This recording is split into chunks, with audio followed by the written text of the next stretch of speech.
हर भोले नमः शिवाय। नमः शिवाय ओम नमः शिवाय हर हर भोले नमः शिवाय। ओम नमः शिवाय ओम नमः शिवाय हर हर भोले नमः शिवाय। नमः शिवाय ओम नमः शिवाय हर हर भोले नमः शिवाय।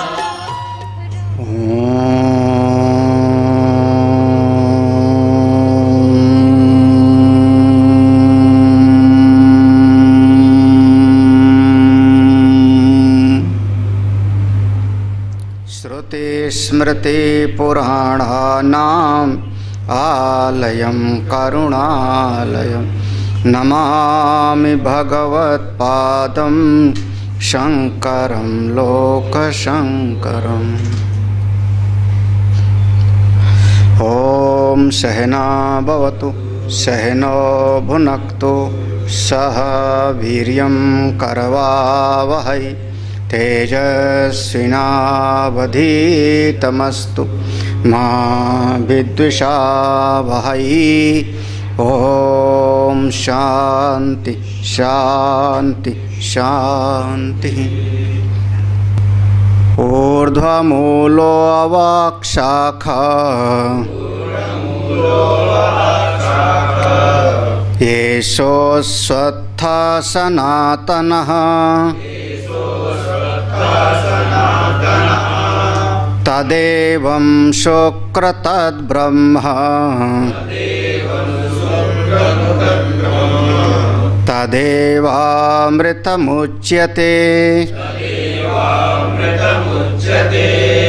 तस्मिन् लोकाश्रिता सर्वे तदुनात्तेति कश्चन एतद्वै ततो।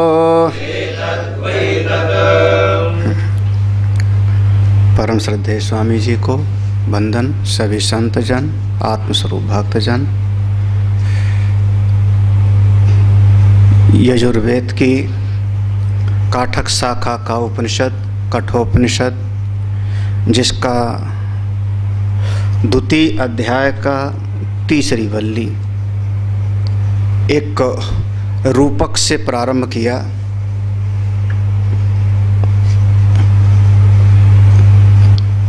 इसका जो संगति लगाई भगवान भाष्यकार ने, तूल अवधारणेन एवं मूल अवधारणम।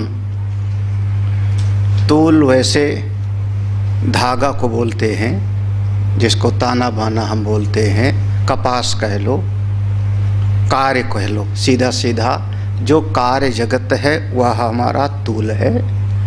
और मूल अवधारणम कारण। कार्य को देख करके विचार करते करते जब हम कार्य कारण की परंपरा से विचार करते चले जाते हैं तो वह मूल कारण तत्व का अवबोध हो जाता है। इसलिए यह संसार को एक वृक्ष की उपमा दिया और इस रूपक के द्वारा यह संसार कार वृक्ष का चिंतन करते करते मूलस्य तन्मूलस्य ब्रह्मण, इस संसार वृक्ष का जो मूल है परब्रह्म परमात्मा, उसका जो वास्तविक स्वरूप है वह औदिधारीशया इयम षष्ठी वल्लया आरंभते। ये छठी वल्ली का प्रारंभ करते हैं उसका निर्धारण करने के लिए। मंत्र का अर्थ हम लोगों को सवेरे सुना था। यह संसार वृक्ष जिसका मूल ऊपर है, ऊर्ध्व मूलः, मूल ऊपर है, अवाक शाखा, अवाक माने नीचे, शाखाएं नीचे हैं, एषः यह अश्वत्थ, ये अश्वत्थ का वृक्ष, पीपल कह लो, यह अश्वत्थ का वृक्ष संसार वृक्ष सनातन है। यह संसार अनादि परंपरा से चला आ रहा है। इसका जो मूल है तदेव शुक्रम, जो मूल है वही परम शुद्ध है, तद ब्रह्म वही ब्रह्म है, तद एव अमृतम, वही अमृत तत्व कहा जाता है। उस पर ब्रह्म में ही तस्मिन लोकाः, उसी में ही सारे के सारे लोक श्रिताः, उसी में ही आश्रित हैं। बिना उस पर ब्रह्म परमात्मा के इसकी सत्ता नहीं हो सकती।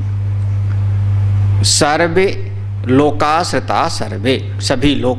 तद न अत्येति कश्चन, उस पर ब्रह्म परमात्मा को कोई अतिक्रमण नहीं कर सकता, उसके परे फिर और कोई तत्व नहीं है। वही परम सत्ता है, परानिष्ठा है, परम गति।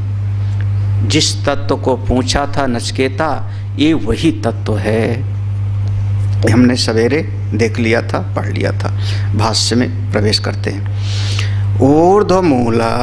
ऊर्ध्वम मूलम या तद विष्णोः परमं पदम अस्य इति सो अयम अव्यक्तादि स्थावरान्तः संसार वृक्षः ऊर्ध्वमूलः। यहाँ तक मंत्र में जो ऊर्ध्वमूल है उसको कहते हैं ऊर्ध्वम मूलम। इस जिसका मूल कारण ऊपर है। कौन सा? पहले कहा था यत् तद विष्णो परम पदम, इसके पूर्व के मंत्र में आया था कहीं पर तद विष्णो परम पदम, याद है? कहीं ना कहीं आया था, है ना? कहाँ आया था? अब अभी ढूंढने से नहीं मिलेगा। तद विष्णु परमम पदम, वह जो इस संसार वृक्ष का मूल आधार कौन है? वह सर्वव्यापक परम तत्व है। अस्य इति, इस सारे संसार वृक्ष का, इस संसार वृक्ष का वह जो पर ब्रह्म है वही इसका मूल तत्व है। वही विष्णु सर्वव्यापक इसका मूल तत्व है। अच्छा, ये संसार वृक्ष क्या है? अयम अव्यक्तादि स्थावरान्तः संसार वृक्षः। संसार वृक्ष कहाँ से? बोले उस अव्यक्त से लेकर के, उस एक प्रक्रिया में आया था ना कि इंद्रियों से श्रेष्ठ विषय है, विषयों से श्रेष्ठ मन है, मन से श्रेष्ठ बुद्धि है, बुद्धि के परे महत्तत्व है, महत्तत्व के परे अव्यक्त है, अव्यक्त के परे वह परम पुरुष है जिसके परे और कुछ नहीं। तो वह परम पुरुष तो हो गया इसका मूल। परम पुरुष इस संसार वृक्ष का मूल हो गया, उसका आधार हो गया। और अव्यक्त से लेकर के अव्यक्त महत्तत्व, फिर उसके बाद हिरण्यगर्भ, जितनी कुछ सृष्टि बनी वो सब का सब अव्यक्तादि स्थावरान्तः, उसके बाद जितना कुछ जड़ बना ये सब का सब आप संसार वृक्ष में समझ लो। संसार वृक्ष माने कहाँ से? अव्यक्त से प्रारंभ करके और फिर उसमें जो भी बना, समष्टि बुद्धि, व्यष्टि बुद्धि, जीव बने, नाम रूप, 5 महाभूतों से बने सारा जगत, सब कुछ ये संसार वृक्ष है। तो ये संसार वृक्ष की शाखाएं हो गई अव्यक्त से शुरू होकर के, और इसका मूल हो गया कौन? वह परम पुरुष, वही परम पद वो है। तो ये संसार वृक्ष नीचे है और इसका मूल अधिष्ठान ऊपर है। इसको वृक्ष कह दिया। हाँ, वृक्ष कहा। क्यों वृक्ष कहा? तो भाष्यकार कहते हैं वृक्षश्च वृश्चनात्, जिसको काटा जा सके, जिसका उच्छेद किया जा सके। ये धातु है ओब्रसुश्च छेदने। यहाँ पर ओ धातु है ओब्रश्चु छेदने, छेदन करने के अर्थ में। जिस संसार वृक्ष का उच्छेद किया जा सकता, जैसे पेड़ है तो पेड़ को काट सकते हो आपारी से, कुल्हाड़ी से काट सकते हो, नहीं कभी जोर से आंधी आई तब भी पेड़ गिर सकता है। तो जैसे संसार में बाहर का पेड़ काटा जा सकता है, ऐसे संसार वृक्ष को भी काटा जा सकता है। इसीलिए इसको कहा गया वृक्ष। वृक्ष माने वृश्चनात्, जिसका उच्छेद किया जा सके, जिसको काटा जलाया जा सके, उसको हम कहते हैं वृक्ष। ठीक है। अब यहाँ से थोड़ा ध्यान से समझना। जैसे कोई बीज बो, हम आम का बीज बोएं तो पहले जो आम का बीज अंदर हम मिट्टी में बोएंगे तो वह फूलेगा।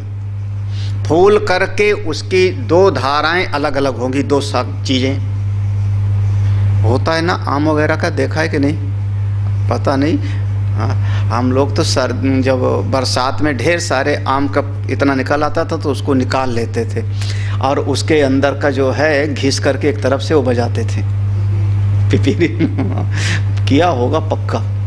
तो उसमें दो चीज़ें होती, दो ऐसे चिपका होता है। तो और उसके बाद फिर वो उसका अंकुर निकलेगा।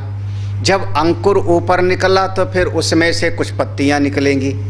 अब पत्तियां निकल गई तो धीरे धीरे अब उसकी शाखा थोड़ी मोटी होगी। फिर घर के लोग उसमें पानी डालोगे, कभी खाद भी डालोगे। फिर उसके बाद और बड़ा होगा, और बड़ा होगा तो उसमें कोई मुख्य शाखाएं निकलेंगी, एक आध दो चार। फिर उसके बाद अब तना धीरे धीरे मोटा होने लगेगा।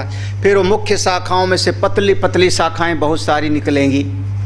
मुख्य शाखा दो चार होंगी, उसमें फिर पतली पतली बहुत साखी अवान्तर शाखाएं पैदा होंगी। फिर उन शाखाओं में पत्तियां लगेंगी, फिर उसमें फूल लगेगा। फिर से पानी देना पड़ेगा, इतना नहीं कि एक ही दिन पानी दे दो ख़त्म हो जाए, है ना। पानी तो आपको 2-4 महीने में एक आध बार पानी पेड़ में 2-4 महीने बाद, 1 महीने बाद डालते ही रहना पड़ेगा। आप पानी देते जाओ, उसको सींचते जाओ, खाद डालते जाओ और वो फिर बढ़ता जाएगा। फिर उसमें फूल आएंगे, फिर फूल आएगा तो उसमें फल लगेगा। जब फल और फूल लग गया तो कुछ न कुछ चिड़िया भी वहाँ पर आई जाएंगी फल खाने के लिए। जब चिड़िया वहाँ पर फल खाएंगी और आसपास में पानी की भी व्यवस्था होगी तो रहें कहाँ वो, रहें कहाँ चिड़िया। तो उसी पेड़ में जो वहाँ पर तने होंगे वहाँ आसपास में वो बना लेंगी अपना घोंसला। यही तो फिर पक्षी हैं तो उसी में खाएंगे फल उसका, फिर वहीं पर घोंसला बना लेंगे। फिर वो पक्षियों के भी अपने जोड़े होंगे, मेल फीमेल।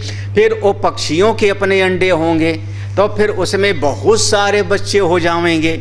जब बहुत सारे बच्चे हो जाएंगे तो जो बड़े बड़े पक्षी होंगे वो जाएंगे चारा लेने के लिए, छोटे छोटे बच्चे घोंसले में रह जाएंगे।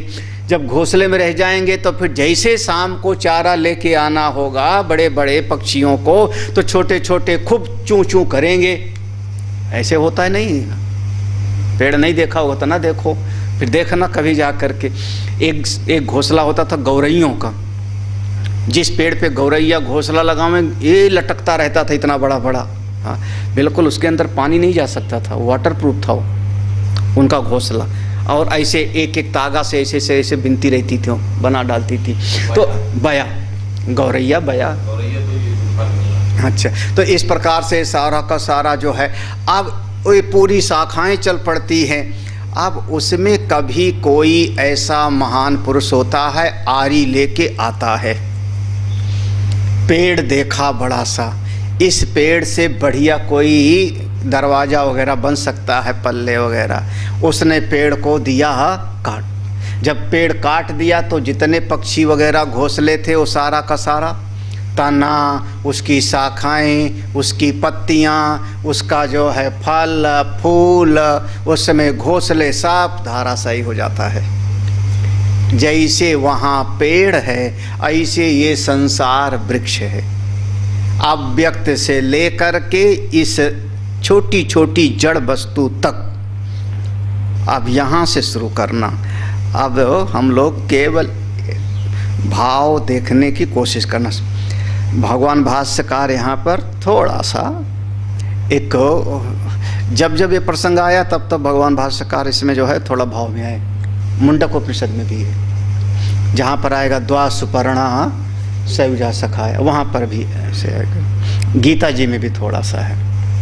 तो जन्म जरा मरण शोकादि अनेक अनर्थात्मक प्रतिक्षणम अन्यथा स्वभावो माया मरीचि उदक गंधर्व नगरादिवत दृष्ट नष्ट स्वरूपत्वाद अवसाने च वृक्षवद अभावात्मक। हाँ, यहाँ तक देखते पहले। ये जो संसार वृक्ष कैसा है, संसार वृक्ष। कहते हैं जन्म जरा मरण शोकादि अनेक अनर्थात्मका। यहाँ बहुत सारे अनर्थ होते रहते। अनर्थ माने, अर्थ माने जिसको हम चाहते हैं, अर्थ माने जिसको हम चाहते। हम सब, पक्षी भी चाहता है, वो अर्थ है। क्या चाहते हैं? सुख मिले और दुख हमको ना मिले। मूल रूप से तो चाह यही है कि हमको सुख मिले और दुख ना मिले। पुरुष जिसको चाहते हैं उसको हम कह देते हैं पुरुषार्थ। पुरुषै ही अर्थते इत पुरुष, है ना। धर्म, अर्थ, काम और मोक्ष। तो अर्थ माने चाहना, और आगे लगा दिया तो हो गया अनर्थ। अनर्थ माने जिसको हम चाहते नहीं चाहते। ये संसार वृक्ष में वही मिलता है। क्या नहीं चाहते हो? बोले जन्म। यहाँ से शुरू करो, सारी कहानी यहीं से शुरू होती। पूरी राम कहानी कहाँ से शुरू हुई? एक संत से किसी ने पूछा, महाराज एक नंबर का सत्य बताओ, बिल्कुल खरा खरा सत्य बताओ, आनंद का, मुक्ति का। उन्होंने कहा खरा खरा सत्य तो ये था कि तुम पैदा ही ना होते दुनिया में, ना पैदा होते ना झंझट होता कोई। बोले अब तो पैदा हो गए, अब तो हो गए, वो हमारे बस में नहीं था, तो चलो 2 ही नंबर का बता दो। महात्मा ने कहा 2 नंबर का ये है कि ऐसा मरो कि दोबारा पैदा होना ना पड़े। ऐसा मरो कि फिर दोबारा पैदा होना ना पड़े। हाँ, और अगर फिर से पैदा होगे तो फिर दुख मिलेगा। जन्मत मरत दुस्साह, दुख हुई, जन्म लेने में दुख। यहाँ से कहानी शुरू हो गई हमारी, जन्म से। फिर अब जन्म जरा मरण के बीच में और सब जोड़ लो। हाँ, क्या होगा? जायते अस्ति वर्धते। हाँ, वो जो उस दिन चर्चा कर रहे थे ना, जायते अस्ति, ये निरुक्त में आया है। देखा मैंने, ग्रंथ में देखा तो निरुक्त में कोई जो है कोई सैणा आचार हैं, सैणा आचार, सायण नहीं, कुछ ऐसे हैं। हाँ, वो निरुक्त में ऐसे है कि वो ऐसा मानते हैं। जायते अस्ति वर्धते विपरिणमते अपक्षीयते विनश्यति इति। हाँ, वेदांग है, तो निरुक्त में वो आया है, इसीलिए उसको ज़्यादा लोग मानते हैं। हाँ, मैंने ढूंढा फिर तो मिल ही गया आखिर। हाँ, तो बाकी तो हम लोगों को वही था कि अस्ति जायते वर्धते विपरिणमते। हाँ, तो हाँ, जन्म के बाद में जरा, अब उसमें सब जोड़ लो ना। क्या हुआ? बोले पहले खाते गए, बढ़ते गए, शरीर बड़ा हुआ, फिर कभी बीमार हुआ। तो जन्म जरा, अब केवल भाव ही देखते जाना। जन्म जरा मरण शोक आदि अनेक अनर्थात्मका। पैदा हुआ, बुढ़ापा हुआ, मर जावेगा, जब तक जिंदा रहेगा तब तक भी शोकादि अनेक। कभी विषाद है, कभी शोक है, कभी आंधी चली, कभी ओला पड़ा, फसल नष्ट हो गई, कभी घर में पशु पाले थे कोई मर गया, कभी हमारे परिवार में किसी के साथ कोई दुर्घटना हो गई। अनेक अनर्थात्मक। अनर्थात्मका माने जो हम चाहते नहीं वही मिलता रहता है दुनिया में। हाँ, जो नहीं चाहते वही मिलता रहता है। हाँ हाँ, अनेक अनर्थात्मका, इसी का नाम है संसार वृक्ष। जहाँ आपके ना चाहते हुए भी आपको बाकायदा दुख सप्लाई किया जाता है, आप चाहो चाहे ना चाहो। अनेक अनर्थात्मका, यही। अच्छा ठीक है, तो थोड़ा बहुत तो सुख भी मिलता होगा। बोले हाँ, प्रतिक्षणम अन्यथा स्वभाव। अरे थोड़ा सा जो सुख मिलता है ना, तो लगता है कि ये चीज मिल गई तो अब सुखी हूं, अगले क्षण बदल जाता है। प्रतिक्षणम अन्यथा स्वभाव। प्रतिक्षणम माने पल पल, एक एक क्षण में जिसको देख के मन प्रसन्न होता था उसी को देख करके मन जो है दुखी होने लगा। जो अभी मित्र लगता था वो कैसा लगने लगा, अब शत्रु लगने लगा। इसका नाम है प्रतिक्षणम अन्यथा स्वभाव। ये संसार ऐसे ही है। हाँ, ये बिल्कुल सही है, बिल्कुल सही है। ये अनुभव से गुजर के देखना। हाँ, कभी ऐसा लगता था कि ऐसा भगत हमारा है, ऐसा सेवक है कि बस ये तो जो है कभी हमको छोड़ेंगे नहीं, और वो भगत ऐसा हो जाता है कि मिलने तक के लिए भी तैयार नहीं होता, है ना। आप लोगों के देखते देखते दर्शनों, हाँ, प्रतिक्षणम अन्यथा स्वभाव इदम, इसीलिए गोस्वामी ने कहा इदम इत्थम कही जाए ना कोई। ऐसा नहीं कह सकते हो कि आपका अपना ही है, ये आपको अपना ही नहीं कह सकते हो। कभी मित्र लगता है, शत्रु जैसा व्यवहार करता है, हाँ। कभी दुश्मन बन के आता है लेकिन हमारा भला करके चला जाता है, बिल्कुल अलग स्वभाव है। प्रतिक्षणम अन्यथा स्वभाव बहुत बढ़िया शब्द है। देखते देखते सृष्टि बदलती जाती, देखते देखते बदलता जाता है, हाँ? आज हम ढूंढ रहे थे तो एक किताब मिल गई। उस किताब के ऊपर अलमारी जब देख रहे थे तो उस किताब के ऊपर एक नाम लिखा हुआ था। वो नाम देख करके हमको लगा ये हमारा सबसे बढ़िया शिष्य तो यही था। जितना बढ़िया वो गाड़ी चलाता था ये लोग कोई नहीं चला पाते, अनपढ़ में नहीं चलाता उतना बढ़िया गाड़ी। मोटा मोटा चश्मा हमारा शिष्य, और प्रतिक्षण में अन्यथा स्वभाव। हम मस्त हैं, लेकिन वही व्यक्ति जो कभी यहाँ पर खुले में रहा होगा, इसी आश्रम में खुले में, रात में पानी बरसा तो करीब 10 बोरी सीमेंट अपनी पीठ पर उठा करके उसको झोपड़ी के अंदर रखा कि भीग न जावे, और उसके बाद अब वो मिलने तक के लिए भी तैयार नहीं। प्रतिक्षणम अन्यथा, बिल्कुल देखते देखते बदल जाता है। इससे ज़्यादा क्या कहूँ। हम लोगों का साधना शिविर था अयोध्या में साधना शिविर था। तुम थे कि नहीं थे पता नहीं, BK सिंह ने करवाया था वहीं गुप्तार घाट में। तो एक बहुत अच्छा, बहुत बुद्धिमान बालक साधना शिविर में था, जीनियस। उसने कहा हमको जो है अब बस महात्मा बनना है। वहाँ हमने उसको पीले कपड़े दे दिया, ब्रह्मचारी, उसका पता नहीं नाम क्या रखा था, मैं भूल गया। और वो 2 ही 3 दिन के बाद में वो कपड़ा वपड़ा वहीं उतार के रात में सवेरे भाग गए। अपना कपड़ा रखे रहो, हम जा रहे हैं। कैसे बदल गया। अब उसके 2 बच्चे इस समय। तो प्रतिक्षणम अन्यथा स्वभाव, देखते देखते बदलता है, देखते देखते बदलता है। कैसे बदलता है कहते हैं, देखो अब दृष्टांत देते हैं। बदलता कैसे है। माया मरीचि उदक गंधर्व नगर आदिवत। हाँ, माया मरीचि, यहाँ माया मरीचि माने मृग तृष्णा का। माया मरीचि उदक, जैसे रेगिस्तान में आपको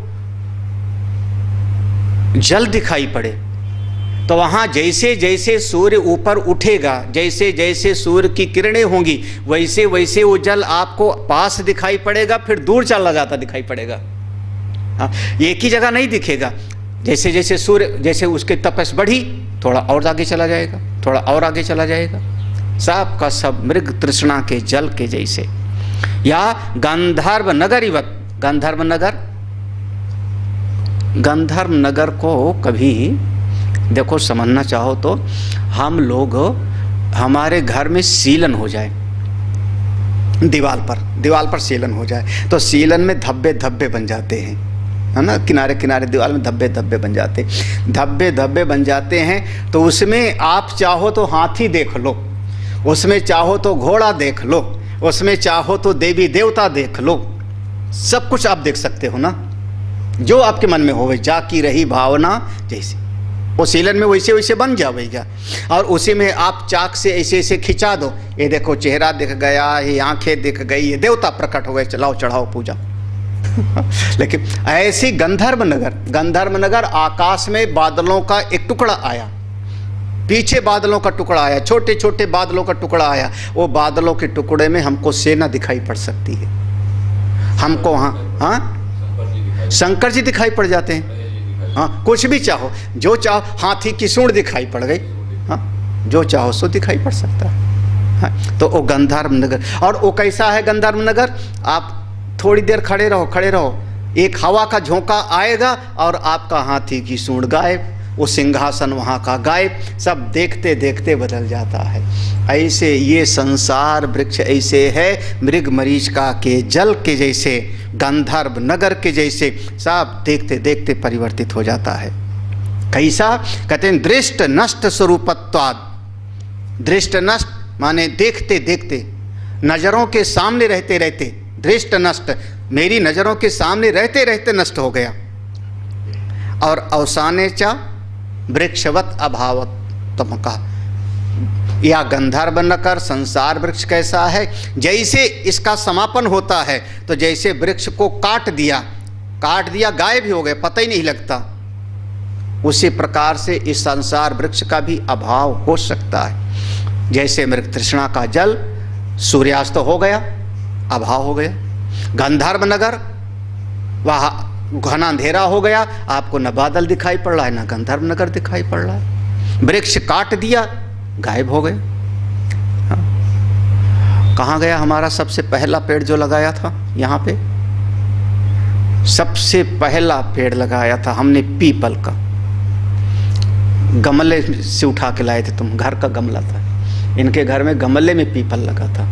हाँ, वो उठा के लाए और सबसे पहला पेड़ वही लगाया था। हाँ, वहीं पर लगा दिया गया। इतना मोटा हो गया था, कितनी बार तो उसमें जो है ये राजेश्वरी वगैरह उसकी परिक्रमा कर चुकी थी। हाँ, कितनी बार किया होगा, हर साल वहाँ पर उसमें वो बांधना कलाव और उसकी परिक्रमा करना, बरम बाबा या जो भी रहे हों। कहाँ गया वो पेड़? अभावात्मक वृक्षवत अभावत। हाँ, अच्छा एक बात बताओ, जब तक पेड़ है तब तक तो कोई सार होगा, उसमें कुछ तो होगा। बोले हाँ, आप विचार तो करो, जब तक पेड़ है वो कैसे है? कह रहे कदली स्तंभवत निस्सारो अनेक शतपाखंड बुद्धि विकल्पास्पद तत्व विजिज्ञासुभि अनिर्धारित इदम तत्व। हाँ, यहाँ तक समझो। हाँ, विकल्पास्पद, यहाँ तक कह रहे कदली स्तंभवत, एक पेड़ होता है केले का, मोटा होता है, फूल भी लगता है फल भी लगता है, दोनों बातें। लेकिन अब हम उसका सार ढूंढने चले, ऊपर का एक छिलका निकाला, जो छिलका है वो बाहर करो, बीच में उसका बहुत कीमती चीज होगी, पेड़ के बीच में छिलका निकालते जाओ, ऊपर का छिलका निकालो, एक छिलका बाहर, दूसरा छिलका बाहर, तीसरा छिलका बाहर। हाँ, अंदर कोई बहुत बढ़िया चीज होगी ना, मिलता है। कदली स्तंभवत निस्सारा, मतलब कोई सार नहीं है, बस उतना है कि आपने केले का फल काट लिया, गुच्छा काट लिया, अब वो केले का फल हो गया आपका बिल्कुल काटे ही पर कदरी फले कोटि जतन को सींच। उसी तरीके से संसार वृक्ष है। आप परिश्रम करो कि यहाँ से सार चीज निकलेगी, अब यहाँ से सुख निकलेगा, अब सुख निकलेगा, एक छिलका हटाया सुख निकलेगा, अब सुख निकलेगा। महाराज निकलता उकलता नहीं, कर करके आदमी थक जाता है। और बहुत बढ़िया बात तो अब इससे ज़्यादा समझने का क्या होगा कि जब सब लोग दुनिया में नौकरी करना, व्यापार करना, मेहनत करना, तब इतना सुखी थे कि जब लॉकडाउन में हो तब सुखी हो। बढ़िया खाने को मिल रहा है, छत भी है, आराम से सो रहे हैं, है ना कोई हाय ना कोई मिलने वाला आता है, क्योंकि मिलने वाला आवे तो उसके लिए कपड़े ठीक से पहनो, ड्राइंग रूम ठीक ठाक रखो, बैठने का ठीक ठाक रखो। ना कोई मिलने आने वाला, ना आप कहीं किसी के यहाँ मिलने जाने वाले। महाराज इससे बढ़िया जब कुछ नहीं कर रहे हैं तब बड़े सुखी हैं, जब करते थे तब अरे भागे चले जा रहे हैं सड़क पर, जरा सा उसका स्कूटर छू गया लड़ाई शुरू हो जाती है सड़क पर। संसार वृक्ष ऐसे है, कदली स्तंभवत निस्सारा। अच्छा पेड़ है ना, तो पेड़ पर जैसे हम महात्मा लोग क्या करते हैं, महात्मा लोगों को अब तो पहले कहीं पेड़ ओढ़ के नीचे झोपड़ी बना लेते थे। हरिद्वार में आओ तो सामने जंगल में कई महात्मा लोग पहले रहते थे, लेकिन अब तो हटा दिया वहाँ से। तो जैसे पेड़ के वहाँ से अपना रस्सी बांधा यूँ कर लिया और उसी में प्लास्टिक डाल लिया, रहने लगे। तो अब कहीं गए और भिक्षा मिली, हमारा पेट भर गया, 1-2 रोटी बच गई, तो उसको करते क्या हैं, तो उसको उसी पेड़ में एक खूंटी गाड़ के उस पे लटका देते हैं, पोटली बना के। घर में भी लटकाते होंगे, हाँ, एक खूंटी गाड़ा और उसी में एक पोटली, दूसरी पोटली, तीसरी पोटली, चौथी पोटली, जो सामान है उसकी लटकाते जाते हैं, क्योंकि नीचे होगा तो शायद कोई पशु खा जाएगा, ऊपर उसको मिलेगा नहीं, तो ऊपर उसको लटकाते जाते हैं। तो कहाँ लटकाया हमने? पेड़ पर, अरे छीके पर मक्खन जैसे रख दिया। तो वही करें, अनेक सत पाखंड बुद्धि विकल्पास्पद, अनेक, एक नहीं अनेक, सत पाखंड माने सैकड़ों, पाखंड समझना, पाखंड का थोड़ा सदुक्कड़ी अर्थ है, सदुक्कड़ी अर्थ। पा माने परमात्मा, ऐसी बुद्धि वृत्ति, ऐसी समझ जो परमात्मा को खंड खंड कर दे हुए, उसी का नाम है पाखंड। कोई परमात्मा नहीं, कोई भगवान नहीं, खाओ पियो मौज करो। अरे तरह तरह के कुतर्क दे करके जो अपने परमेश्वर तत्व को, अपने परमात्म तत्व को जो खंडित कर दे, छिन्न भिन्न कर दे, उसी का नाम हो गया पाखंड। अनेक कुतर्कों के द्वारा, भाष्कर ने पहले कहा था तार्किक बुद्धि, अनेक कुतार्किक बुद्धि, ऐसे था ना, अनेक कुतार्किक कुबुद्धि विचालित अंतःकरण। तो उसी प्रकार से अनेक अच्छा, सतपाखंड माने सैकड़ों तर्क करने वाले किसकी चर्चा करेंगे? बुद्धि में चर्चा किसकी करेंगे? इसी संसार की। तो सबका आश्रय कौन हो गया? यही संसार। अब एक ने कहा ये जगत अनादि है, कब से शुरू हुआ पता नहीं, अनादि है, चला आ रहा है। तो जो चीज अनादि होती है अनंत होती है। हाँ, हम रहे न रहे, हम मर जाएं, इससे क्या है? जगत कैसा? अनादि अनंत है। ये सृष्टि का प्रवाह कैसा? बोले प्रवाह ही नित्य है। प्रवाही ने समझा ना, गंगा जी हैं, गंगा जी नित्य हैं, लेकिन जल बदलता रहता है, जल बदलता रहता है। तो गंगा जी का जल प्रवाह ही नित्य है। ऐसे ये जगत अनादिकाल से चला आ रहा है, नित्य है। कौन कहते हैं? ये किस्मत वाले, जिन्होंने जीव जगत ईश्वर तीनों को सत्य माना, त्रैतवाद। त्रैतवाद वाले जगत को अनादि और अनंत माने।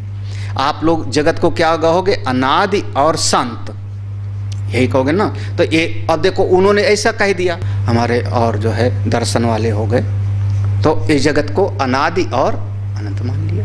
कहाँ पर आश्रय? विचार किसको किया? इसी जगत का। बोले सृष्टि को बनाने वाला कौन है?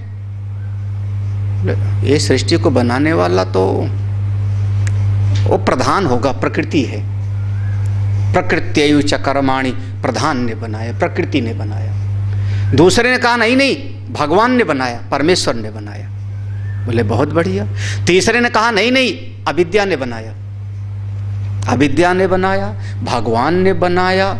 अब चौथे को ले आओ, वो कहेगा किसने बनाया? उसने कहा हमारे गॉड ने बनाया, अल्लाह ने बनाया। मतलब इसी संसार के ऊपर अनेकानेक बुद्धि विचार करती है। तो अनेक सत पाखंड बुद्धि, अनेक सैकड़ों सैकड़ों सैकड़ों तरह तरह के कुतर्क बुद्धि करने का यही विकल्पास्पद, यही आश्रय बनता है। इसी संसार को लेकर के सब विचार करने लगते हैं, तरह तरह के तर्क वितर्क। हाँ, फिर अब यहाँ से तात्व विजिज्ञासु भी अनिर्धारित इदम तत्व वेदांत निर्धारित पर ब्रह्म मूल सारो।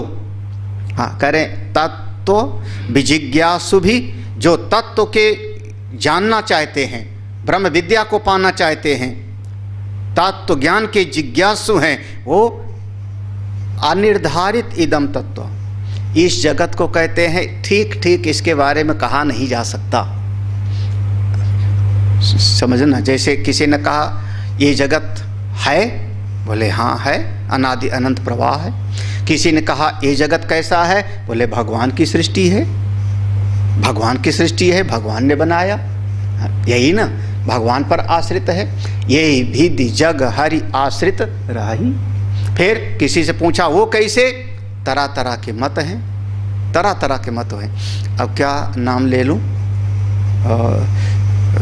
एक प्रकरण है जिसका नाम है ख्याति प्रकरण, सुना होगा। सत ख्याति, असत ख्याति,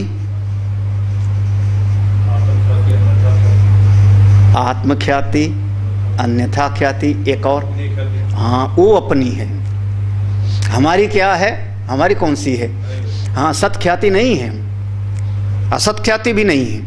हम कौन है, हम ले आएंगे क्या कहेंगे, ये संसार अनिर्वचनीय है, ठीक ठीक बताया नहीं जा सकता, ठीक ठीक नहीं। इसी का तत्व जिज्ञासु भी अनिर्धारित इदम तत्वतः, यह अनिर्वचनीय है। ठीक ठीक कैसे कहूँ, किस चीज़ के बारे में कहूँ।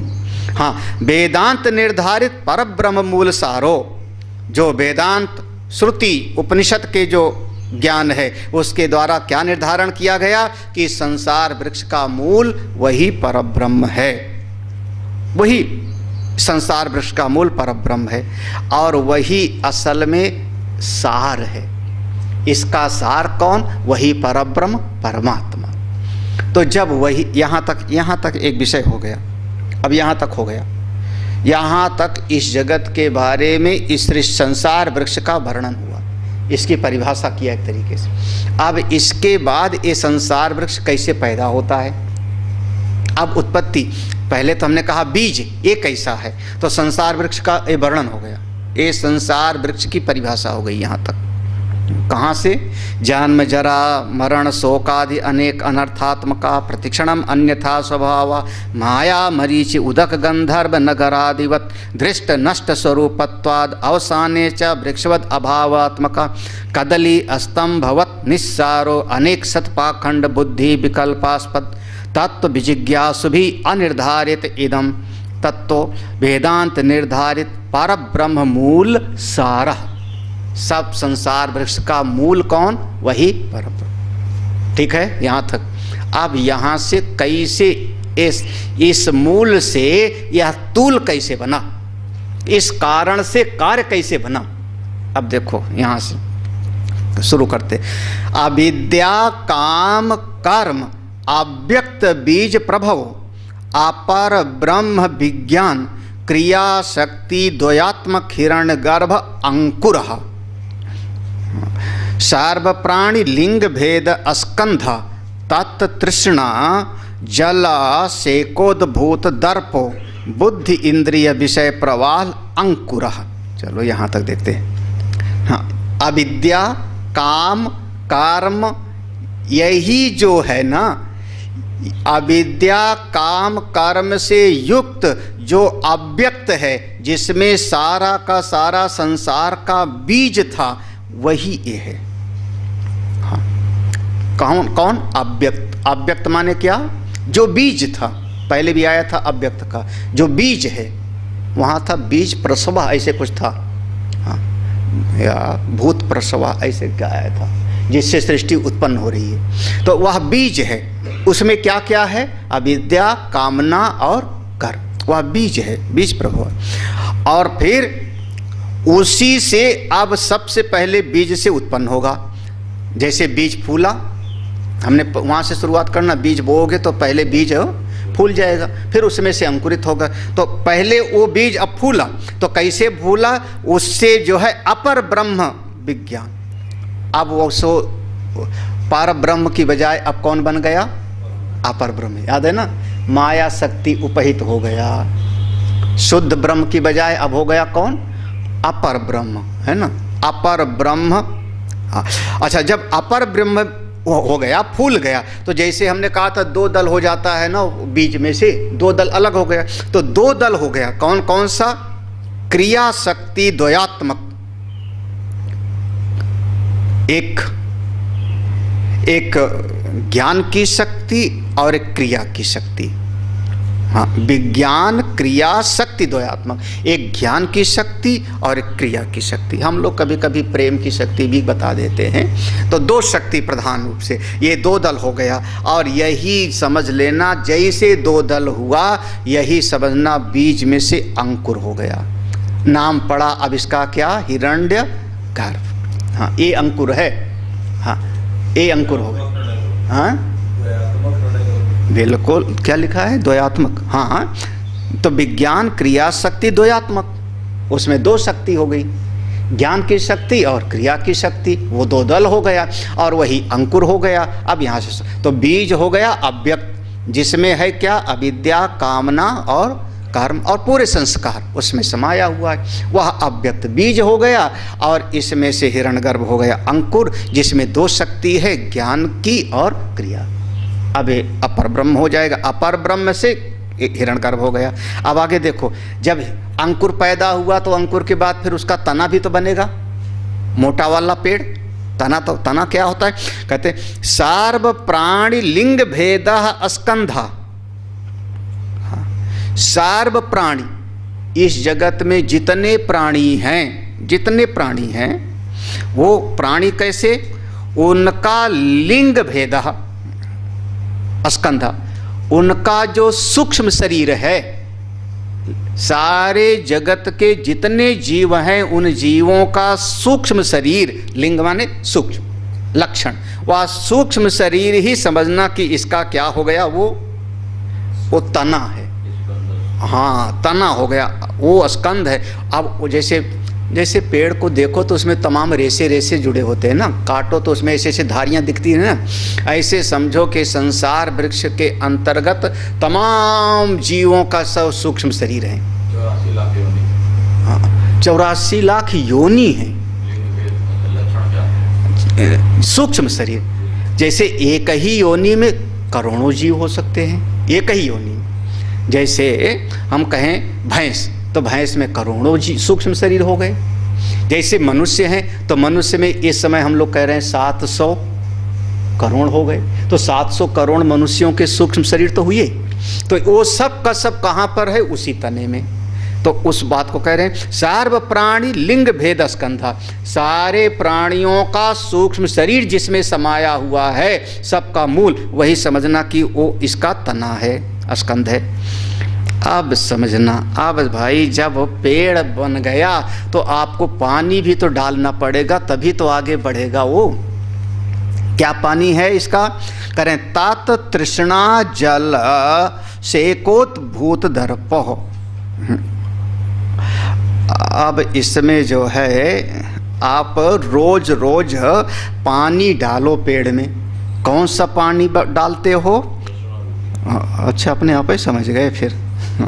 फिर तो क्या है। हाँ, तो तात तृष्णा जलाशय को भूत दर्पा।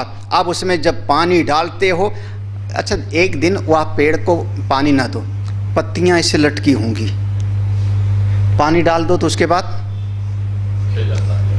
उसमें कुछ, आप लोग काय के लिए कमल में जो है हमारा 10 घंटे मोटर चलाए, हाँ करीब 20-25 लीटर तो गया होगा, है ना, इससे कम नहीं गया हो। क्यों, बोले जब पानी होगा तो कमल की पत्तियां पूरा खिल जाएंगी, उसमें एक तेज आ जाएगा, उसका एक प्रभाव अलग हो जाता है। एक आदमी को 4 दिन न खिलाओ, क्या कहोगे, मुरझाया हुआ चेहरा है। और खास करके मेरे तुरी को, इसको 2 दिन न, 2 दिन नहीं, एक ही दिन, 1 घंटा। हाँ, ये अरे रात में 12 बजे रसोई में जाके कुछ निकाल के खा लेता फ्रिज में। यहाँ तो कैसे चलता है। हरिद्वार में तो अपना काम कर, अच्छा खाने को नहीं मिला, व्रत है तो मुरझाया हुआ चेहरा है, और उसको खाने को मिल गया तो बोले चेहरे पर एक ताजगी आ जाती है, एक रौनक आ जाती है। यही तो उनका था अम्बरीश और दुर्वासा वाला। जब उन्होंने दुर्वासा जी ने देखा, हाँ दुर्वासा ने जो देखा, उन्होंने कहा जैसे पहले था चेहरा बदला हुआ है तुम्हारा। हाँ, हमको निमंत्रण दे करके बिना हमको खिलाए तुमने खा लिया, अभी बताता हूँ। हाँ, तो वही कह रहे हैं, देखो। हाँ, तो हाँ तृष्णा जलाशेक उद्भूत दर्प, उससे तेज आ गया, दर्प माने तेज आया, उसमें खिल गया। बुद्धि इंद्रिय विषय प्रवाल अंकुरः, आय है। अब उसमें पतली पतली जैसे जो पेड़ था तना हो गया ना, तना में से फिर शाखाएं और निकलेंगी ना छोटा छोटा। ध्यान दो तो जैसे हमारे बरगद का पेड़ है, जब हमने उसकी बड़ी डाल कटवा दिया तो उसमें से शाखाएं छोटी छोटी निकलने लगी ना। तो अब इस संसार वृक्ष में फिर और नई नई पत्तियां निकलती हैं, नई नई उसकी छोटी छोटी शाखाएं उसी तने के भीतर से निकलेंगी। कैसे निकल रही हैं, कौन है? बोले बुद्धि इंद्रिय और इंद्रियों के विषय प्रवाल अंकुरा। प्रवाल माने बिल्कुल नई पत्ती, नूतन पत्ती, अभी अभी की पत्ती। फिर हाँ कोप, हाँ ये सही, उसमें कोपल लिखा है क्या? हाँ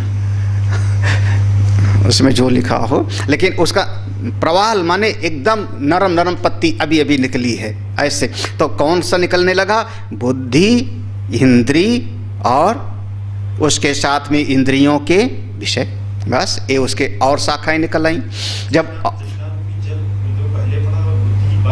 हाँ बिल्कुल, और क्या, संसार वृक्ष है जी, ये संसार वृक्ष ऐसा ही है।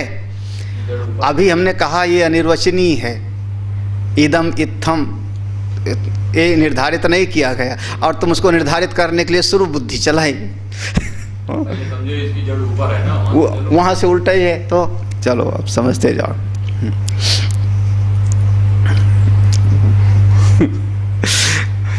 अच्छा जी, तो हाँ, श्रुति स्मृति न्याय विद्या उपदेश पलाशो। अब लो ये पत्तियाँ हो गई। अब पत्ते ढेर सारे निकले, वो जो थोड़े थोड़े नए नए कपोले निकले थे अब उसमें से बड़े बड़े पत्ते हो गए। कौन से पत्ते हो गए? श्रुति स्मृति न्याय और जितने भी आपका ज्ञान का उपदेश होता है वो सब का सब इस संसार वृक्ष के हो गए। मतलब सब इसी संसार में है जी। अब देखो, अब जब पत्ते हो गए, छोटी शाखाएं हो गई, तो इसमें से फिर अब फूल भी लगेगा। क्या है? यज्ञ दान तप आदि अनेक क्रिया सुपुष्पः। क्या हो गया? हाँ, अब उसमें फूल लगने लगे। कौन सा? बोले श्रुति स्मृति में जो बताया है वैसे यज्ञ करना चाहिए, दान करना चाहिए, तप करना चाहिए। यज्ञ दान तप को कभी छोड़ना ठीक नहीं है, जब तक जीवन है तब तक करते रहो। और ऐसे बहुत सारे अनेक क्रिया सुपुष्प, संध्या बंदन करो, गायत्री का जाप करो, एक लोटा सूर्य देवता को जल चढ़ाओ, अमुक देवता की उपासना करो, अमुम यज, तमाम तरह का जो है ये कौन सा लग गए? फूल। ये फूल हो गए। तमाम तरह की क्रिया का जो उपदेश होने लगा, तुमको ये करना चाहिए, तुमको ऐसा करना चाहिए, तुम ठीक ठीक। क्या देखो, क्रिया का उपदेश हुआ ना, सत्यम बद, ये उपदेश है ना, विधि हो गई ना, सत्यम बद। एक फूल है। धर्मम चर, मातृदेवो भव, पितृदेवो भव, अतिथि देवो भव, आचार्य देवो, स्वाध्याय प्रवचनाभ्याम माँ प्रमदितव्यम, देव पितृ कार्याभ्याम माँ। तो क्या हुआ? ये सब के सब उस संसार वृक्ष के पुष्प हैं, आपको अनेक अनेक करना चाहिए। हाँ, अब देखो, अच्छा कभी पत्ता होता थोड़ा चखो तो उसमें भी कोई रस आता है कि नहीं? हाँ, फल की बात नहीं है, अभी फल नहीं, पत्ता चखो तो। तुलसी का पत्ता खाते हो, उसका काढ़ा बनाया। हाँ, मीठी नीम के पत्ते को जो है आपने उसमें डाला, पत्ते का भी एक रस आता है। हाँ, है ना? बेल का पत्ते का जो है वो रस पीते हैं। अब तुम लोग तो पता नहीं गिलों के पत्ते का है कि उसकी डंठल का खाते पीते हो। डंठल का, हाँ, अब जो भी है, लेकिन पत्ते वगैरह में भी एक रस आता है। कई कई पेड़ों की छाल को उबाल करके पीते हैं, तो पेड़ों में भी जो है कोई अर्जुन की छाल है। हाँ, है ना?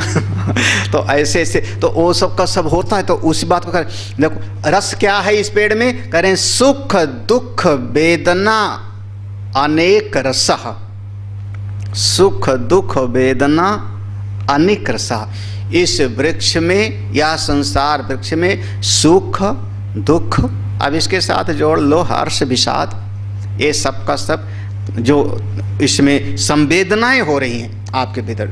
यहाँ पर वेदना का मतलब दर्द नहीं, वेदना माने संवेदना, जो महसूस कर रहे हो आप, जो भीतर आपके भीतर संवेदना हो रही है। सुख दुख या कोई मित्र आया तो एक आपने एक महसूस किया, ये मेरा अपना आया, ये मेरा अपना मित्र है, गले लगाऊं। भीतर एक संवेदना हुई ना, वो संवेदना रूपी सुख दुख, अपना पराया, ममता मोह, वो जो संवेदनाएं भीतर हो रही हैं, वही इसका वृक्ष का रस है, एहसास, यही इसका रस है। आप आगे देखो, फिर आप जो और प्राणी होंगे, फिर पेड़ का कोई फल खाएगा तभी तो जीवित रहेगा। तो कहते प्राणी उपजीव्य अनंत फल तात तृष्णा सलिलावसेक प्ररूढ़ जड़ीकृत दृढ़बद्ध मूला।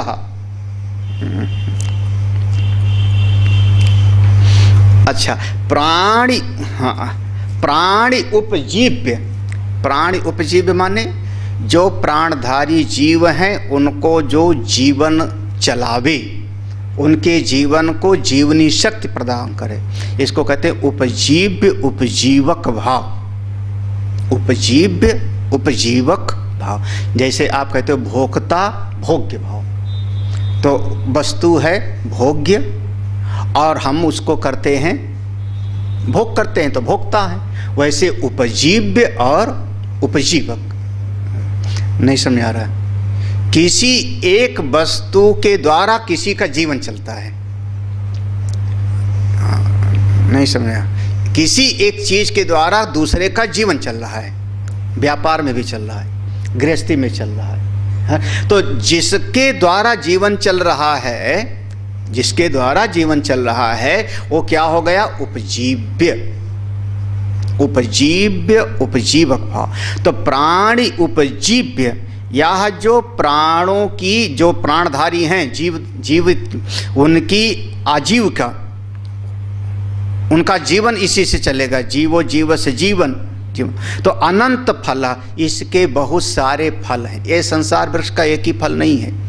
हाँ, कभी कभी मान लो किसी ने कपड़ा दे दिया तो यहाँ पर ठीक है, ये बहुत अच्छा किया हमको, ये हमारे जीवन को चलाने वाला हो गया। किसी ने हमको जो है दवाई करा दिया, ये हमारे जीवन का जो है, हम लोग कहते हैं ना डॉक्टर जो है दूसरे भगवान हैं, डॉक्टर दूसरे भगवान हमारे जीवन। तो उपजीव्य उपजीवक भाव, किसी के द्वारा जो, यही इसके अनेक फल हैं। प्राणी उपजीव्य अनंत फल, अनंत फल माने एक नहीं, अनेक प्रकार से इसके फल हैं। जैसे पेड़ के फल को पक्षी खाते हैं, जीवित रहते हैं, ऐसे संसार वृक्ष में हमारे जीवन के लिए बहुत सारे लोग उपयोगी हैं। हम पानी पीते हैं तो हमारा जीवन चलता है, श्वास लेते हैं तो जीवन चलता है, वनस्पतियाँ खाते हैं तो हमारा जीवन चलता है, यही ना। हमने बैगन खाया तो मेरा जीवन चला, सब्जी खाया तो मेरा जीवन चला। तो वो सब का सब हमारे उपजीव, हमारे जीवन के लिए जरूरी है। तो हाँ, अनंत फल। फिर अब भाई फल कब कब मिलता रहेगा? बोले फिर से आपको सिंचाई करनी पड़ेगी कि नहीं? एक बार फल काट लिया, अब सिंचाई नहीं करनी पड़ेगी? हाँ, एक दिन पानी डाल दिया था बस? बोले नहीं, रोज रोज सींचना पड़ेगा, हर चौथे पांचवें दिन सींचना पड़ेगा। फिर वही आ गया, देखो पहले भी आया था तृष्णाई, तृष्णा रूपी जल से सींचना था पहले भी, यहाँ फिर से पुनः क्या? तात तृष्णा, वही बात आएगी फिर से।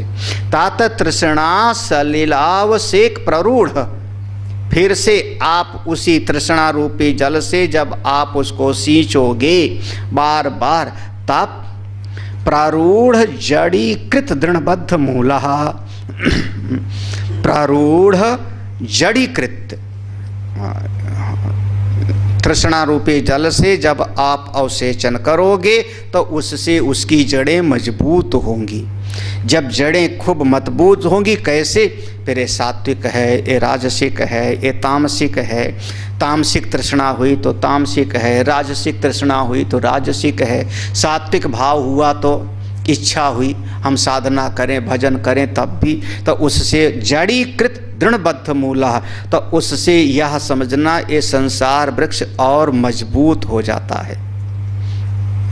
थोड़ा इस बात को ये समझो, ये जो मन की भावना है ना, इच्छा, जिसको तृष्णा हम कह रहे हैं, कामना, ये तृष्णा पहले दिन नहीं होती, पहले दिन थोड़ी सी होती है।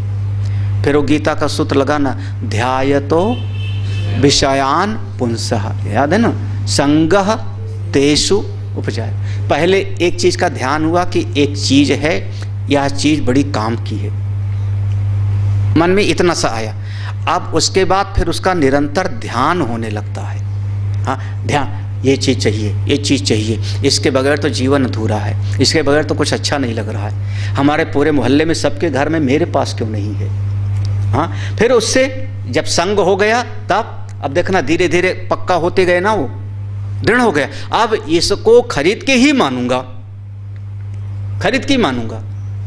आप ये मत समझना कि उससे आपका वो भाव, खरीद भी लोगे तब जब खरीद लिया तो दूसरे को नीचा दिखाओगे, जो चीज़ मेरे पास है तेरे पास कहाँ। उसी बात का देखो अब दृढ़ हो जाता है इधर।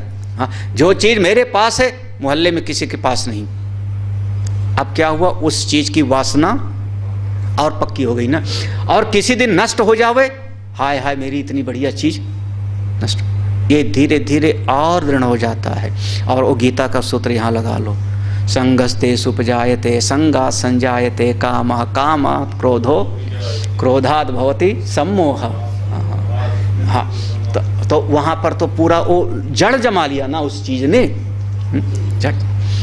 एक छोटा बच्चा पैदा हुआ, छोटा बच्चा, उसको अभी छोटे बच्चे को नहीं पता होता कि मेरे पिताजी के पास कितनी संपत्ति है, कितना जमीन है, कितनी संपत्ति है, नहीं पता होता। उसको बस अपना खिलौना दिखाई पड़ता है, कमरा दिखाई पड़ता है, कॉपी पेंसिल दिखाई पड़ती है। बता सकती पुष्टि कितना होगा अनुराग के पास? नहीं पता होगा, हमको नहीं पता है, हमको भी नहीं बताते, कोई बच्चे को नहीं पता होता। लेकिन धीरे धीरे सोचते सोचते हमारे पिताजी के पास इतना होगा, 5 बीघा जमीन है, 5 बीघा जमीन है, नहीं ब्रह्मचैतन कितना, 100 बीघा, 100 बीघा, 22 एकड़, 100 बीघा जमीन है, 200 बीघा जमीन है। अब धीरे धीरे चिंतन करते करते अब आप उस जमीन को छोड़ के आप चले जाओ वृंदावन, तो चित्त में क्या बैठा होगा? चित्त में होता है हमारे पास इतना धन था, इतनी जमीन थी, है ना। फिर इतना वो पक्का हो जाता है कि कई बार आदमी कहता है हमने नौकरी को लात मार दी, लाखों का लात मार दिया, मतलब अभी भी चित्त में क्या है, वो बैठा हुआ है। ये बहुत बढ़िया शब्द है। हाँ, जड़ीकृत दृढ़बद्ध मूलः, बिल्कुल ये वासना हो गई। अब यहाँ से वासना हो गई, आगे का लोग शुरू हो जाएगा समझना। क्यों? क्योंकि अब जैसे यहाँ पर अविद्या कामना कर्म था, उससे फिर यहाँ श्रुति स्मृति न्याय आदि का स्वाध्याय किया, उससे क्रिया किया, तमाम कुछ कामनाएं पूरी हुई, कुछ कामनाएं रह गई, तृष्णा बढ़ती गई, तो वो धीरे धीरे जा कर के फिर वासना रूप में परिणत हो गया, जड़ीकृत दृढ़बद्ध मूला। अब वासनाएं बन गई, अब वासनाएं बन गई और शरीर का आयु पूरी हो गई, प्रारब्ध पूरा हो गया, तो कहाँ जाएगा फिर? अब इसी पेड़ में, इसी वृक्ष के अंदर तरह तरह के लोक हैं। जैसे एक डाल पर घोंसला उसका है, एक डाल पर क्या बया है, एक डाल पर गौरैया है। कौन कौन सा? देखो, सत्य नामादि सप्त लोक ब्रह्मादि भूत पक्षी कृत नीड़ा। हाँ, प्राणी सुख दुख उद्भूत हार्ष शोक जात नृत्य गीत वादित अक्षेलित स्फोटित हासित आकृष्ट रुदित हाहा मुंच मुंच इत्यादि अनेक शब्द कृत तुमली भूत महारवो। अरे इतना ही पढ़ लेते एक एक लाइन। हाँ, अब इसी संसार वृक्ष में कैसे हो गया? बोले 7 लोक बन गए। कौन कौन से? सत्य नामादि सप्तलोक। जैसे पेड़ में शाखाएं बन जाती ना, तो ऐसे समझना जैसे एक पेड़ पर कई डालें हो गई, उस पे कई कई घोंसला बन गया, ऐसे इस संसार वृक्ष में ये सारे लोक बन गए। कौन से? सत्यनामादि। सत्यनामादि अब यहाँ पर ले आओ, भूलोक भुआ महा जन तप सत्य। ये सब लोक हो गए। और उस लोक में कौन बैठ गए? बोले ब्रह्मादि भूत पक्षीकृत। एक लोक में ब्रह्मा जी ने अपना घोंसला बना लिया, एक में फिर इंद्र जी बैठ गए, एक में फिर चित्रसेन गंधर्व बैठ गए, एक में यमराज जी बैठ गए। सब अपने अपने लोक में, जैसे पक्षी अपना घोंसला बना लेता है ना, ऐसे संसार, ये पूरा संसार वृक्ष वहाँ से शुरू हुआ। अव्यक्त, हिरण्यगर्भ सब वृक्ष के अंतर्गत है। तो सब ये सब अलग अलग लोक हैं और सब पक्षी लोग अपना अपना पक्षीकृत नीड़ा, नीड़ा माने घोंसला, सभी ब्रह्मा से लेकर के सारे लोगों ने अपना अपना घोंसला बना लिया। अब घोंसले में बैठ गए। अब घोंसले में बैठ गए तो बोले भाई देखो, अब जब आप घोंसले में रहते हो तो आपका परिवार भी होगा, फिर दूसरे घोंसला वाला कभी आपकी तरफ घूर के देखेगा तो दर्द भी होगा। तो क्या हो गया? प्राणी सुख दुख उद्भूत, हर्ष सुख। अब क्या होगा फिर? सब सुखी दुखी। दृष्टांत में कैसे समझाओगे? ब्रह्मलोक आदि तो दृष्टांत में समझाने के लिए दुर्वासा, जयंत, इस तरीके से अगर इसी पर समझाना हो तो जयंत सभी लोकों में गया ना, दुखी था तभी तो गया, दुख से तड़पता गया। दुर्वासा जी परेशान होके तो सब जगह जा रहे थे, लेकिन काहू बैठन कहा ना, कोई बैठने तक के लिए भी उनको नहीं बोला, ना दुर्वासा को ना जयंत को। तो सब घोंसलों में क्या है? थोड़ा सुख थोड़ा दुख, थोड़ा सुख थोड़ा दुख। सुख वाली घटना हो गई तो हर्ष, दुख वाली घटना हो गई तो सुख। हाय हाय। तब तक एक घोंसले वाले ने कहा थाली बजाओ। पूछा क्या हो गया? बोले थाली कब बजाई जाती है? कब? बोले जब कोई बच्चा पैदा होता है। हाँ, हर्ष शोक जात। अब भाई फिर तो कोई बच्चे पैदा हो गए कहीं पर, तो अब वहाँ पर सुख हो रहा है। हाँ, हर्ष भी है शोक भी है। फिर कहीं पर बोले आज चलो, आज हमारे यहाँ नौटंकी है, आज हमारे यहाँ बहुत अच्छा जो है नृत्य करने वाले आए हैं। अब एक घोंसले में नृत्य हो रहा है, एक घोंसले में हर्ष में पड़े हुए हैं, खूब लोग मौज कर रहे हैं, एक घोंसले में शोक मनाया जा रहा है, एक घोंसले में सुखी हैं, एक घोंसले में दुखी हैं, एक घोंसले में कहा चलो आज इनका गाना सुनेंगे। ये सब पूरी पंक्ति देखना, सुख दुख उद्भूत, फिर हर्ष शोक जात। अब ये सब घोंसले हैं, कहीं हर्ष है, कहीं शोक है, कहीं सुख है, कहीं दुख है, कहीं नृत्य है, कहीं नाचा जा रहा है, कहीं गीत गाया जा रहा है। वादित्र, वादित्र कहते हैं, वादित्र माने बजाने के लिए, बाजा। हाँ, वाद्य आदि जो हमारा जो है वीणा बजाई जा रही है, कहीं पर जो है ढोल बजाया जा रहा है, हारमोनियम बजा रहा है, वादित्र। छेलित माने कोई क्रीड़ा कर रहा है, गिल्ली डंडा खेल रहा है, कोई गिल्ली डंडा खेल रहा है, कोई कंचा खेल रहा है, कहीं पर कुछ और खेल हो रहा है। स्फोटित, अरे कहीं कहीं पर वो रावण कंस जैसी हंसी कोई कर रहा है। स्फोटित माने जो है बड़ा जोर से स्फोटन। हाँ, फिर हासित, कहीं कहीं पर कोई थोड़ा मुस्कुरा के बात कर रहा है, प्रसन्नता से हासित। आकृष्ट, कहीं पर कोई किसी की तरफ में आकृष्ट हो रहा है, उसकी तरफ जो है क्या है, हाँ, हासित आकृष्ट। रुदित, और कोई कोई बिलापे किए जा रहा है, हाय मैं मर गया, मेरे जिंदगी का। ये सब घोंसलों में चल रहा है। एक गांव में ढाल लो, एक शहर में उतार लो, सारे शहर में देखो, एक घर में रो रहे होंगे, एक घर में बाजा बज रहा है, एक घर में हंस रहे हैं, एक घर में हाय हाय मचाया जा रहा है, फिर कोई रो रहा है। अब इतने में फिर क्या हो रहा है? एक घर में लोग कह रहे हैं हा हा हा हा, माने हाय मैं मर गया, हाय मैं मर गया, तुम्हारे साथ जिंदगी नरक हो गई, 35 साल का जीवन बेकार हो गया। फिर दूसरे घर में क्या हो रहा है? बोले मुंच मुंच, छोड़ दो मुझको, छोड़ दो मुझको, हाँ मैं जाके भजन करूँगा, हाँ जिंदगी खराब हो गई। अरे राम राम, क्या है संसार का वृक्ष। हाँ, सब जगह पर ऐसे इत्यादि अनेक शब्द कृत तुमली भूत।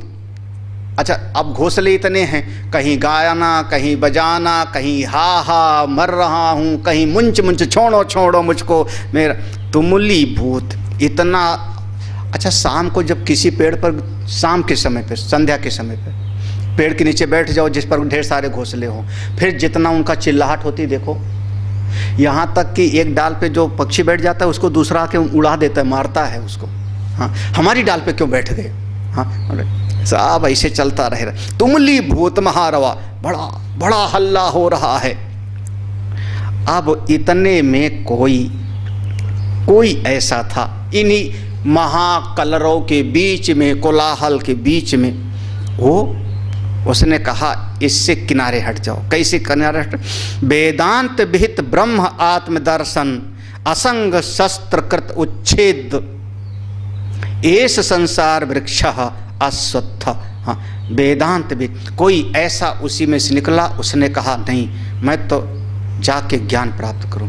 कैसे? जैसे देवताओं में बृहस्पति का पुत्र कच्छ निकल गया, जाके ज्ञान प्राप्त करूंगा। किसी ने कहा मैं जा करके साधना करूंगा, तप करूंगा। कोई गंधर्वों में कोई निकल गया, मैं जाके तपस्या करूंगा। हम लोग कल महाभारत देख रहे थे ना, पांचों पांडव वन में गए और उन्हीं में से एक निकल गया तपस्या करने के लिए ना, जा करके भगवान शिव से मिलता है, स्वर्ग जाता है। ऐसे ये जहाँ पर महाकलरव हो रहा है, एक तरीके से सब का सब उसी में भुन रहे हैं, इन्हीं में से कोई एक किनारे निकल करके वेदांत के मार्ग पे आ जाता है। वेदांत विहित किस लिए आया? बोले मेरी आत्मा ही ब्रह्म है, उसका दर्शन प्राप्त करना है। ब्रह्मात्म दर्शन, मैं अपने आत्मा ही ब्रह्म है, इस भाव का अनुभव कर लूँ। उपाय क्या है?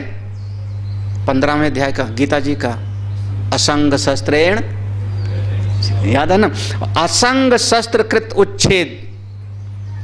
तो एक गुरुजी ने एक शस्त्र दिया, कुल्हाड़ी। कौन सा?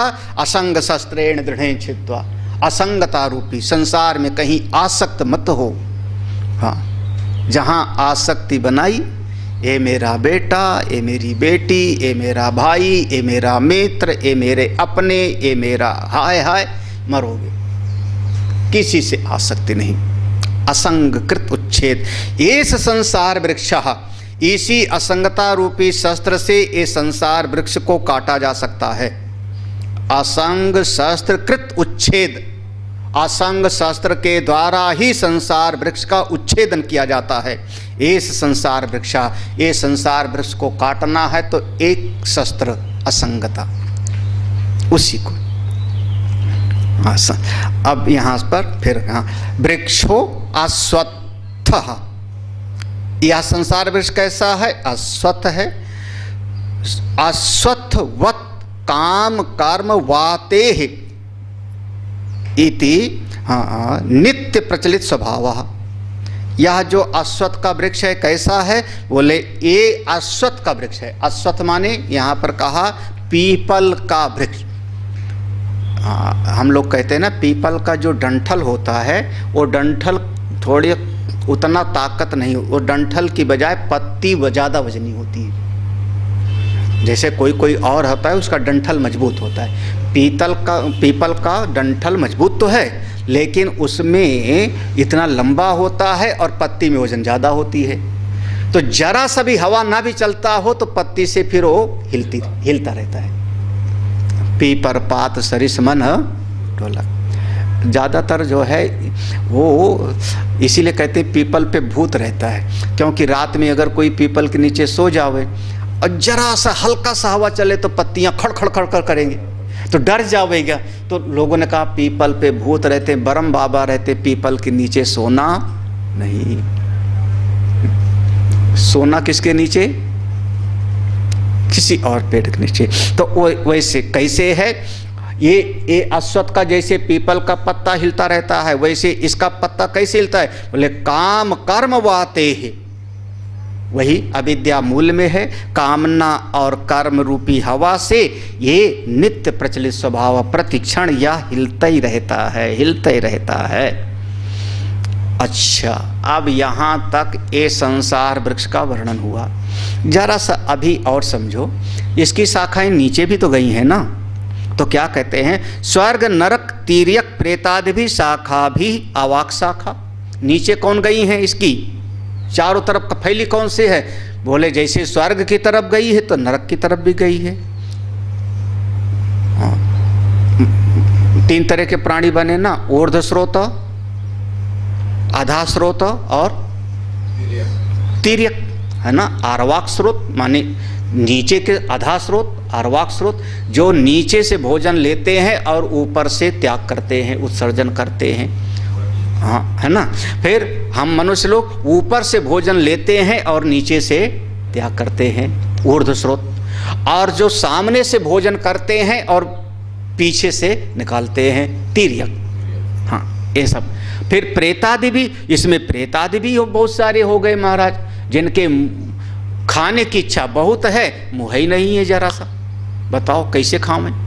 सुनने की इच्छा बहुत है, कान ही नहीं है, सुने कैसे। तो किसी दूसरे पर काबू करके करते हैं अपना काम वो बेचारे जो है। हाँ?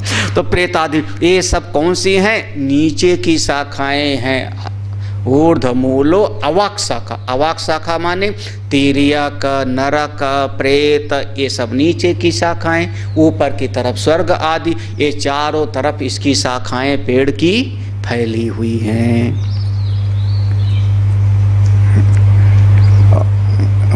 ऊपर की पंक्ति में जो मंत्र था, ऊर्ध्व मूलो अवाक शाखा, एसो अश्वत्थ, यहाँ तक हो गया।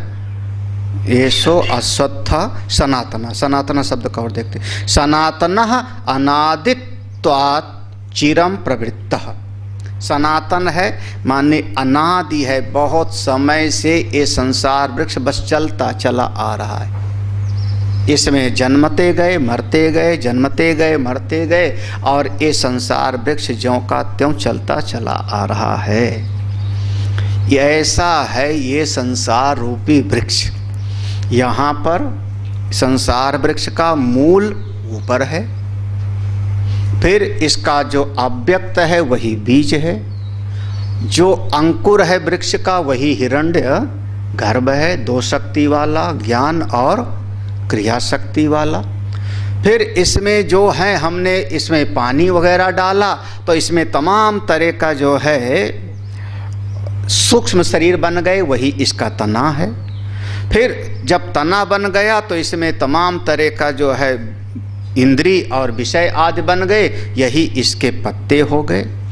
इसमें फिर वेद स्मृति उपदेश तमाम हो गया, यही सब समझना इसके नए नए जो है पत्ते हो गए। जो जो हम करते हैं शास्त्र के अनुसार वही इसके फूल हैं। सुख दुख आदि बहुत सारी स्थितियां हमको महसूस होती हैं। फिर इस संसार वृक्ष में हम किसी से जीवन धारण के लिए कुछ लेते हैं, उपजीवक भाव बन जाता है। हम कुछ खाते हैं तो हम जीवित रहते हैं। फिर इसमें बहुत सारा वासनाएं और बन जाती हैं। उस वासनाओं के कारण अनेक अनेक लोक परलोक में हमारा जाना आना पड़ता है, तमाम लोक में। इस संसार वृक्ष में बहुत सारी शाखाओं पर अलग अलग लोक बन गए, जिसमें घोंसले बन गए। लोक माने घोंसला जैसे, उसमें तमाम सब लोग रहने लगे तो उनकी वासनाएं भी आ गईं, कामनाएं भी आ गईं, उनके अपने मित्र नाते रिश्तेदार भी आ गए, बाल बच्चे भी हो गए। तब सुख दुख हर्ष शोक आदि तमाम गाना नाचना लड़ाई झगड़ा सब शुरू हो गया। इसमें से कोई वेदांत के मार्ग पर निकलता है और अपनी आत्मा में ही ब्रह्म का दर्शन करके कैसे असंग शस्त्र के द्वारा वह मुक्त हो जाता है। ये संसार वृक्ष को कोई बिरला काट पाता है। आज तो हम लोग यहाँ पर विश्राम दे रहे हैं जी। ओम पूर्णमदः पूर्णमिदं पूर्णात् पूर्णमुदच्यते पूर्णस्य पूर्णमादाय पूर्णमेवावशिष्यते। ओम शांति शांति शांति। हरि ओम। श्री गुरुभ्यो नमः। हरि